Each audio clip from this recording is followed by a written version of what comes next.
شروع اللہ کا نام لے کر جو بڑا مہربان نہایت رحم والا ہے۔ ہم نے نوح کو ان کی قوم کی طرف بھیجا کہ پیشتر اس کے کہ ان پر درد دینے والا عذاب واقع ہو اپنی قوم کو خبردار کر دو۔ انہوں نے کہا کہ بھائیو، میں تم کو کھلے طور پر خبردار کرتا ہوں کہ اللہ کی عبادت کرو اور اس سے ڈرو اور میرا کہا مانو، وہ تمہارے گناہ بخش دے گا اور موت کے وقت مقرر تک تم کو مہلت عطا کرے گا۔ جب اللہ کا مقرر کیا ہوا وقت آ جاتا ہے تو تاخیر نہیں کی جاتی، کاش تم جانتے ہوتے۔ جب لوگوں نے نہ مانا تو نوح نے اللہ سے عرض کی کہ پروردگار، میں اپنی قوم کو رات دن بلاتا رہا لیکن میرے بلانے سے وہ اور زیادہ گریز کرتے رہے۔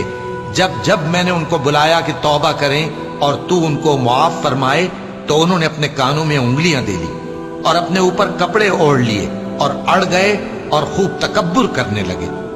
پھر میں ان کو بلند آواز سے بھی بلاتا رہا، پھر علانیہ بھی اور رازداری سے بھی سمجھاتا رہا۔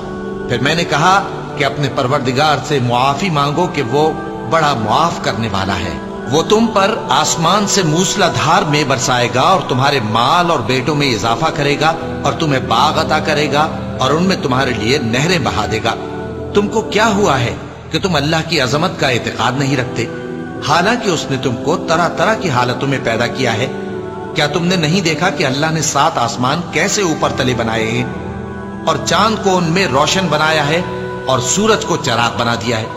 اور اللہ ہی نے تم کو زمین سے ایک خاص طرح سے پیدا کیا ہے، پھر اسی میں تمہیں وہ لوٹا دے گا اور اسی سے تم کو نکال کھڑا کرے گا۔ اور اللہ ہی نے زمین کو تمہارے لیے فرش بنایا تاکہ اس کے بڑے بڑے کشادہ رستوں میں چلو پھرو۔ آخر میں نوح نے عرض کی کہ میرے پروردگار، یہ لوگ میرے کہنے پر نہیں چلے اور ایسوں کے تابع ہوئے ہیں جن کو ان کے مال اور اولاد نے نقصان کے سوا کچھ فائدہ نہ دیا، اور وہ بڑی بڑی چالیں چلے اور کہنے لگے کہ اپنے معبودوں کو ہرگز نہ چھوڑنا، اور ود اور سوا اور یغوث اور یعوق اور نصر کو کبھی نہ چھوڑنا۔ اور اے پروردگار، انہوں نے بہت لوگوں کو گمراہ کر دیا ہے اور تو ان ظالموں کو اور زیادہ گمراہ کر دے۔ آخر وہ اپنے گناہوں کے سبب پہلے غرقاب کر دیے گئے، پھر آگ میں ڈال دیے گئے، تو انہوں نے اللہ کے سوا کسی کو اپنا مددگار نہ پایا۔ اور پھر نوح نے یہ دعا کی کہ میرے پروردگار، ان کافروں میں سے کسی کو زمین پر بستا نہ رہنے دے، اگر تو ان کو رہنے دے گا تو یہ تیرے بندوں کو گمراہ کریں گے، اور ان سے جو اولاد ہوگی وہ بھی بدکار اور ناشکری ہوگی۔